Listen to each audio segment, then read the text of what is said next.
guys, it's Coco, owner of the creative business The Crown Goat, where we strive to provide encouragement for your heart and your home every single day. Welcome to July's video.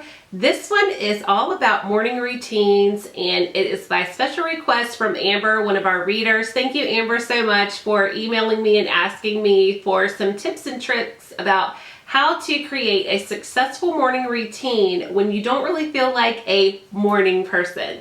Now, I must confess, I am definitely a morning person. I love waking up. I love tackling the day. I love getting all my goals done in the very morning. I feel the most productive in the morning, but I can completely relate to some people that do not feel like morning people. One of the girls in my accountability group, she feels like a mid-morning person, where she is more like a 10 o'clock kind of person. I know that there's some night owls in the group, so I don't really feel like that you have to necessarily be a morning person to have a successful morning routine. I definitely think that it's possible. And just so you know, I am ready to go to sleep by usually 7:30 or 8 o'clock every single night. So just because I wake up early, I'm like down for the count as soon as dinner is over. So I just want to put that out there. So the first thing that I think that you need to do before you ever start making yourself a checklist for a morning routine is to ask yourself these three simple questions, because I think that it can help direct you to what needs to be your priorities and what things that you need to actually put on the checklist. So number one is, how do you want to show up for your day? I know in last month's video when we did the crafting your best day, one of the key pieces of that video was to think about, how do you want your morning to feel? What does it look like? What do you look like? Do you look like a go-getter, or are you totally okay with just waking up at the same time every day, grabbing a cup of coffee, and you're ready to head out the door? I think asking yourself how you want to show up for the day is going to help you customize your morning routine checklist, because you'll know in advance how you want to feel. What does it actually look like? Number two, the second question to ask yourself is, what are your goals? And the reason why I put the goals on there is because depending on your goals, you might want to tackle them in the morning, or you might want to save them for the night or the afternoon, depending on what those goals are.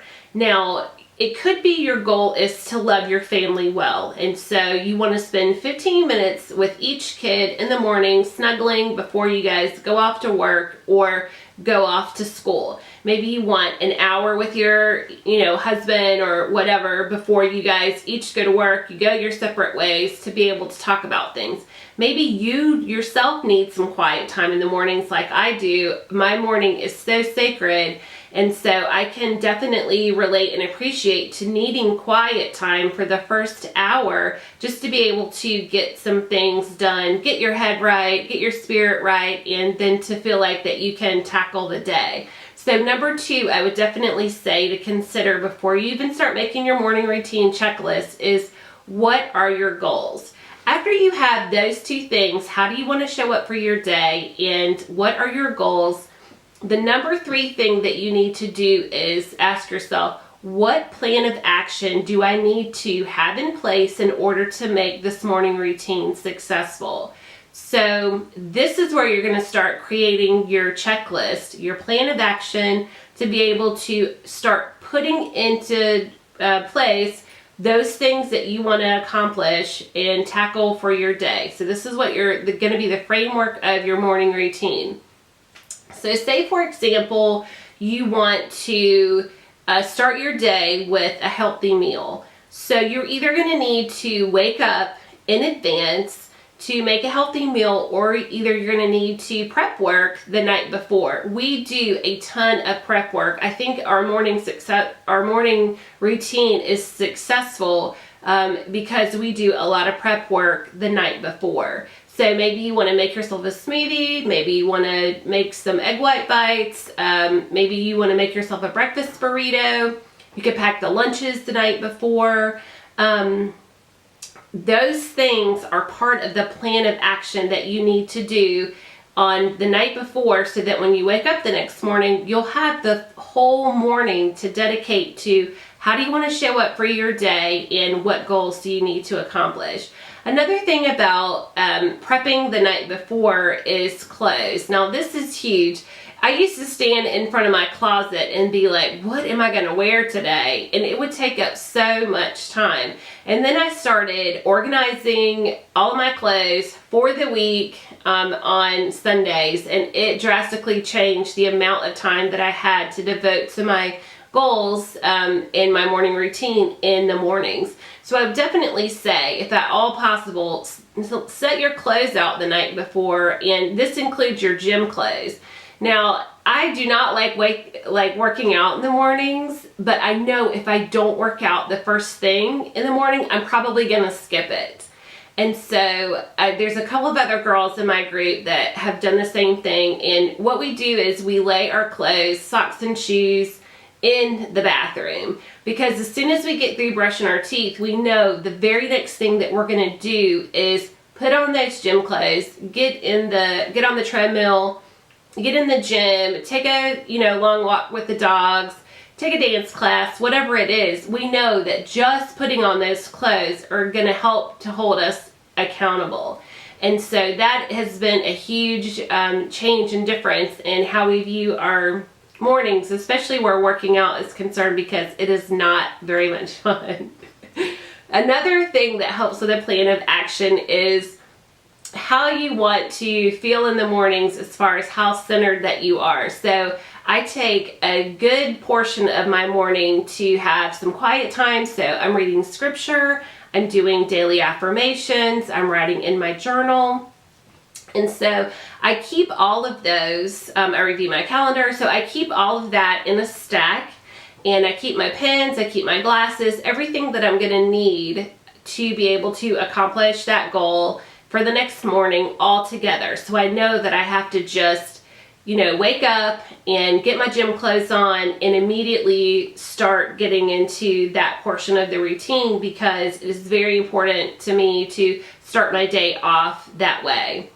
The other thing that we do is every night we do a 15-minute clutter catcher. So this means that we we set the timer for 15 minutes, we have a basket, everybody picks up whatever they left out. Maybe it's a magazine that they need to put away, or maybe they were watching a movie and they had out blankets and pillows or whatever. Maybe they had a cup or some hot tea, so they take those to the kitchen.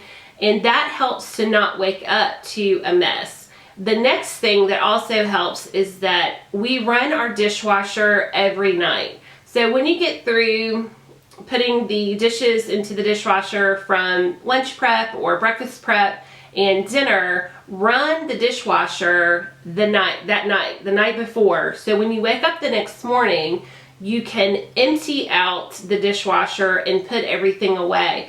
That way, all day long, especially if you work from home or if you have breakfast dishes or whatever, you can put them immediately into the dishwasher. You're not filling your sink up with dirty dishes, because you guys, there's nothing worse than waking up to a messy kitchen, and it's just as bad to have to come home knowing that you have to cook and that you have a messy kitchen, and it feels like double the work. So if you run the dishwasher the night before, empty it out in the mornings, and make that non-negotiable every day, it really does help to keep things completely clean. So I know that this has been a lot of stuff, so let me just recap really quickly. Number one is, how do you want to show up for your day? Number two is, what are your goals? Number three is, what plan of action do you need to have in place in order for you to be successful?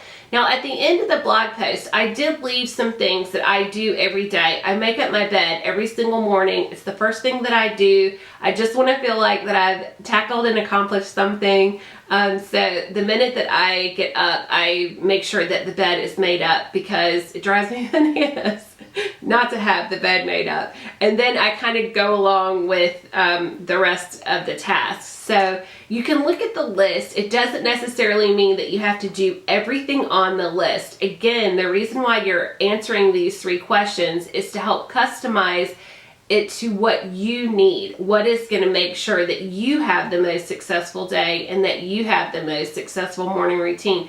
You don't have to do what everybody else does. You don't have to necessarily wake up at 5 or 5:30.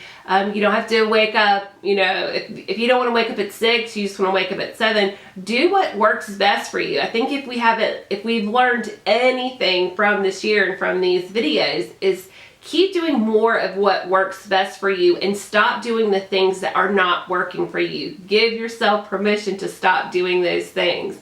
And I do believe that everyone can have a successful morning routine, whether they feel like a morning person or not. It's just that you have to find what works for you and then continue to do those things day after day until it becomes a positive and healthy habit.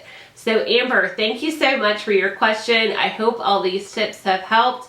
I'm happy to take more questions. If you guys have something else that you want to talk about, send me an email, let me know. If you want to follow us on the blog, you guys make my day every single day, and it just melt my heart in so many different ways. We're at thecrowngoat.com, and if you want to follow us on social media, that's Facebook, Instagram, and Pinterest. We are all at The Crown Goat. Until next time, be blessed.